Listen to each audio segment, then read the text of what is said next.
Do you remember midnight launches? Standing outside GameStop at 11 o'clock at night with a bunch of complete strangers who somehow all felt like friends because every single one of you was there for the exact same reason? The countdown would hit midnight, the doors would open, and everyone rushed inside to grab their copy of Halo 2, Modern Warfare 2, or Skyrim, whatever game you've been waiting months for. Then you'd rush home, tear off the plastic wrap, crack open that brand new case. It wasn't just buying a game. It was an event. It felt like you actually owned a piece of gaming history. And looking back, I don't think any of us realized just how good we had it. Because somewhere along the way, gaming quietly changed. Not overnight, not with one big announcement, just one small convenience at a time. And before most of us even noticed, we stopped buying games and we started renting access to them. What's up, everyone? I'm Sean, and welcome back to Cold Snap. Today, I want to talk to you about something that sparked one of the biggest debates in gaming over the last few weeks. A former Valve writer recently argued that gamers have nobody to blame but themselves for the death of physical games because we chose digital. And honestly, he's right. But I also think he's missing the most important part of the conversation.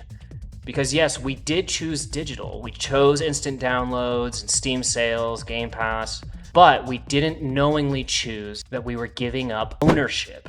And those are two very different conversations. Digital storefronts exploded. Steam completely changed PC gaming. Xbox Live Marketplace continued to grow. PlayStation Network expanded.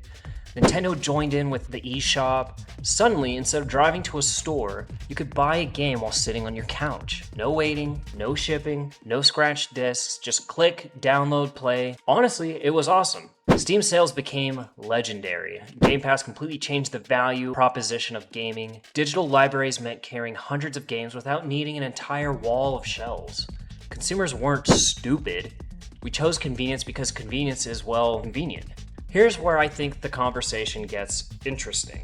Because I don't think gamers consciously traded ownership away. I think we traded for convenience without realizing ownership was part of the deal. For decades, buying a game meant essentially like buying property. You could lend it, sell it, trade it, keep it forever, display it, pass it down.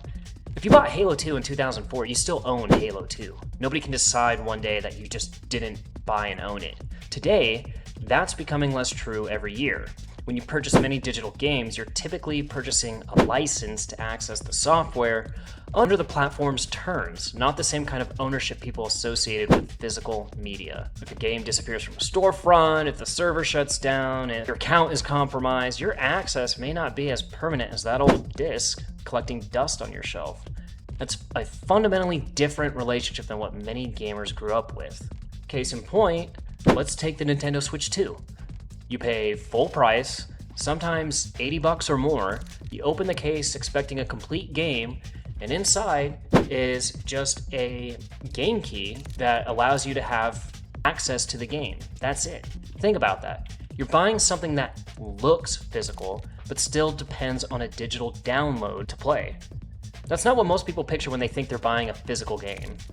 And another example of how the meaning of ownership has changed. This isn't about hating digital.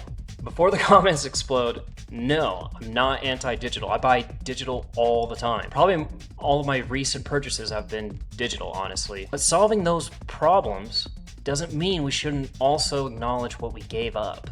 Some gamers say physical media is outdated. Others refuse to buy anything unless they can hold it in their hands. Collectors worry about preserving game history. And younger players have grown up with digital libraries and often see them as completely normal. And honestly, neither side is crazy. They just value different things. Here's where I stand. I think that Valve writer is half right. Consumers definitely chose convenience because it's convenient.